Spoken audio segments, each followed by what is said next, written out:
네, 안녕하세요. 오늘 여러분과 함께 좀 흥미로운 질문 한번 던져볼까 합니다. 네, 안녕하세요. 교회가 꼭 일요일 아침 그 정해진 건물에서 모여야만 할까요?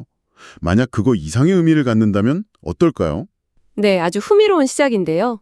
오늘 바로 그 질문이랑 맞닿아 있는 개념이죠. 픽터 워드의 리퀴드 처치. 리퀴드 처치, 우리말로 하면 액체 교회 정도가 되겠네요. 맞습니다. 워드의 책 리퀴드 처치랑 그 후속 연구들을 좀 보면서요. 현대 사회에서 교회가 어떤 다른 모습일 수 있을지 같이 파헤쳐 보죠. 좋습니다. 뭔가 딱딱하게 굳은 고체 같은 교회에서 좀 더 유연하고 이렇게 흘러가는 액체 같은 교회로의 변화? 네. 오늘 저희 목표는 이 개념을 좀 이해하고 또 이게 여러분 생각에 어떤 새로운 가능성을 열어줄 수 있을지 탐구해 보는 겁니다. 네, 그럼 바로 시작해 볼까요?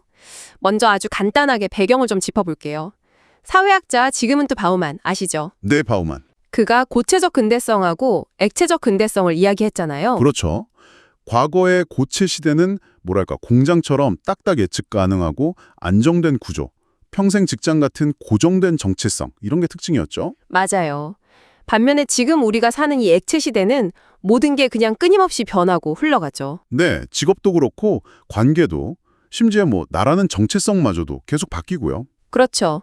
그럼 이런 관점에서 고체 교회는 어떤 모습일까요? 워드에 따르면요.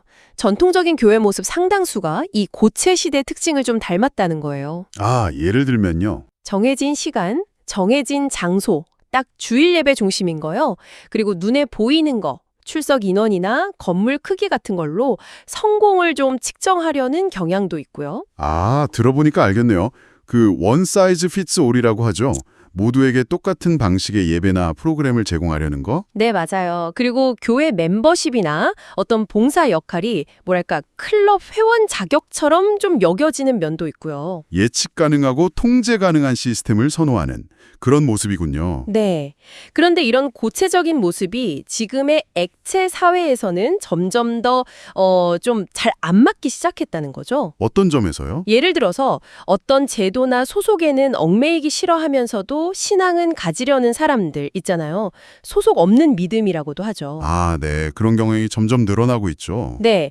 그리고 영성 자체가 어디에 딱 정착하기보다는 계속 탐색하는 여정으로 변해가고 있고요. 바로 여기서 워드의 리퀴드 처치, 액체 교회 개념이 등장하는 거군요. 그렇습니다.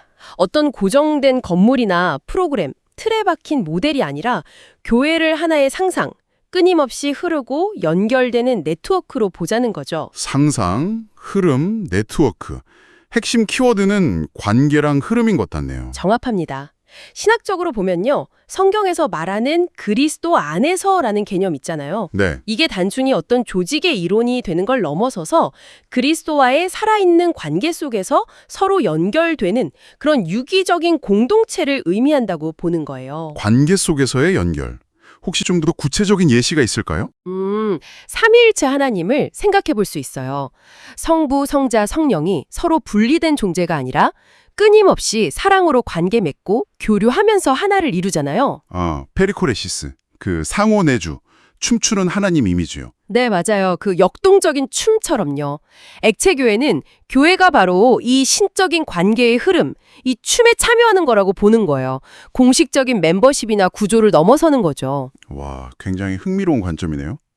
그럼 사회학적으로는 어떻게 연결되나요? 그 마누엘 카스텔스 같은 학자들이 말하는 네트워크 사회 개념을 좀 가져옵니다. 네트워크 사회요? 네. 교회를 하나의 중심 건물이 아니라 여러 개인, 소그룹, 온라인 공간까지 다 포함해서요. 이런 것들이 서로 연결된 망, 네트워크로 보는 거죠. 아, 그러니까 노드들이 연결된 형태군요. 맞아요. 중요한 건 정보나 관계, 영감 같은 것들이 이 망을 통해서 어떻게 흘러가느냐. 그 흐름, 플로우 자체가 중요하다는 거예요. 예를 들면 교회 본당 모임 외에도 성경 공부 소그룹이나 봉사팀 아니면 교인들끼리 그냥 카톡으로 기도 제목 나누는 것까지도 다 교회의 일부? 그 흐름을 만드는 요소가 될 수 있다는 거군요. 정확합니다. 그래서 액체 교회는 관계 중심적이고요. 구조는 굉장히 유연하고 또 경계가 좀 모호해요. 그래서 믿음을 탐색하는 사람들도 쉽게 다가올 수 있는 그런 특징을 지닙니다. 듣다 보니 궁금해지는데요. 그럼 이런 액체 교회의 실제 모습은 좀 어떨까요? 워드가 제시한 구체적인 예시 같은 게 있나요? 네, 몇 가지 재미있는 사례들을 들어요. 예를 들어서 런던 세인트폴 대성당 바닥에 미로 들여놓고 조용히 걷는 기도 방식 같은 거요. 아, 라비린스 기도. 네. 이건 뭐 정해진 설교나 찬양 없이도 개인이 하나님과 만나는 경험을 주는 거죠. 또 기도 학교처럼 아주 다양한 방식으로 기도 자체를 배우고 실험하는 공간? 이것도 액체적인 시도라고 볼 수 있어요. 그렇군요. 저는 그 런던 내셔널 갤러리에서 열렸던 구원을 보다 Seeing Salvation 전시회 비유도 되게 인상 깊었어요. 아, 네네. 익숙한 예수님 이미지를 현대 미술이랑 같이 새롭게 보여줘서 엄청난 방향을 일으켰잖아요. 어쩌면 교회도 신앙의 핵심 요소들을 뭐랄까 사람들의 상상력을 자극하는 방식으로 새롭게 좀 재포장하고 제시할 필요가 있다. 이런 의미겠죠? 틀에 박힌 방식만이 아니라요? 바로 그겁니다. 고정된 형태나 프로그램, 즉 고체에 갇히기보다는 신앙의 본질이 다양한 관계와 소통, 창의적인 표현을 통해서 흘러가도록 하는 것, 액체처럼요. 이게 액체교회가 지향하는 바라고 할 수 있겠습니다. 네. 워드는 나중에 액체교회론이라는 개념으로 이걸 더 발전시키면서 어떤 이론보다는 실제 삶 속에서 그리스도를 살아내는 것의 중요성을 더 강조하기도 했고요. 네, 오늘 이야기를 좀 정리해보면요.